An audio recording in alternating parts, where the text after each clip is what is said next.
Most people hate the question, tell me your biggest weakness. By the end of this video, you are gonna look forward to it because you're gonna be so ready. Let's get to it. I'm Ashley, the MBA coach, and on this channel, we make videos to help you get the most out of the time and the money you spend on your MBA. I'm talking study skills, interview skills, job search skills, productivity, the whole 9 yards. We're gonna talk about 4 things today to answer this question. The first is, why do people even ask you this question? The second, what not to say. There are wrong answers to this question. Third, we're going to talk about a framework to answer this question. And then finally, fourth, some possible examples of weaknesses that you might choose to use. I know this question gets a lot of hate, but there is actually a reason, or there can be reasons, why people ask this question. So one of the reasons might be they want to know if you're self-aware. Are you able to say, well, this is what I'm good at. This is an area I have to work on. They want to know, can you be honest? Can you be honest with yourself? Can you be honest with them? It might just be that they're not very good at interviewing. Some people are really good interviewers, put a lot of thought into questions. Some are not as skilled and will sometimes grab commonly known questions, and this is kind of one of those. Regardless of the reason, you got to be ready to handle this question. So what should you not say? And like I said, there are definitely wrong answers to this question. The first thing you shouldn't say is that you don't have any weaknesses. Everybody has weaknesses, and while I wouldn't say this is a completely disqualifying thing, it's not a good sign if someone shows that they really don't have the level of awareness to be able to say, well, I'm good at this or I'm not good at this. The second thing I would say is don't give canned answers that everyone kind of knows, where you're kind of disguising a strength as a weakness, where you would say, well, you know, I think I just work too hard, or I'm too nice. There is a little caveat to that, right? The caveat is that if you're really good, you can spin it and present it in a way that maybe it won't be a problem. So we want to stack the odds on our side. So I would avoid those kind of answers because it may be, even if you give a fantastic follow-on part to that, as soon as your interviewer hears, well, I sometimes work too hard, they may tune out the rest. So I would be careful, and I would probably avoid that. Finally, don't give answers that are deal breakers in certain jobs. So for example, let's say you're applying for a job in sales and you give the answer for your biggest weakness, well, I don't really like meeting new people. The problem is that's a fairly integral part of sales, talking to new people and being comfortable doing that. So sharing that as a weakness is probably not something I would recommend.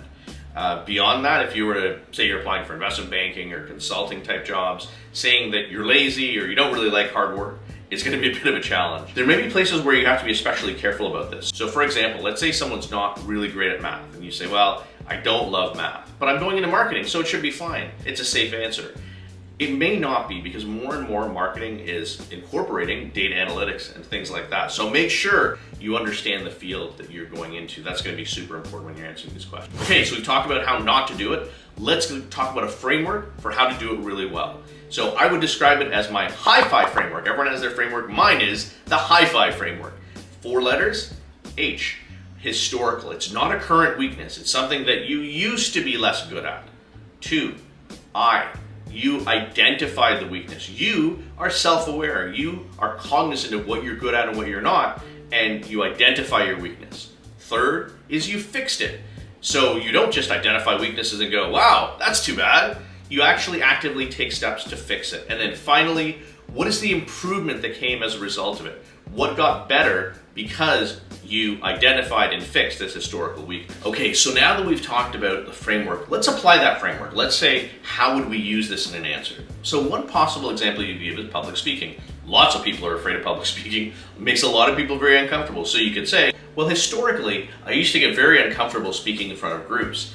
I recognize that, but I also recognize that this could be something that was really going to impede my career. So I decided I had to find a way to fix it. So what did I do? Well, I took every opportunity to speak in front of groups, put in as many reps as I could. What else did I do? I watched YouTube videos to try and nail down some specific techniques that I could continue to work on as I was putting in those reps.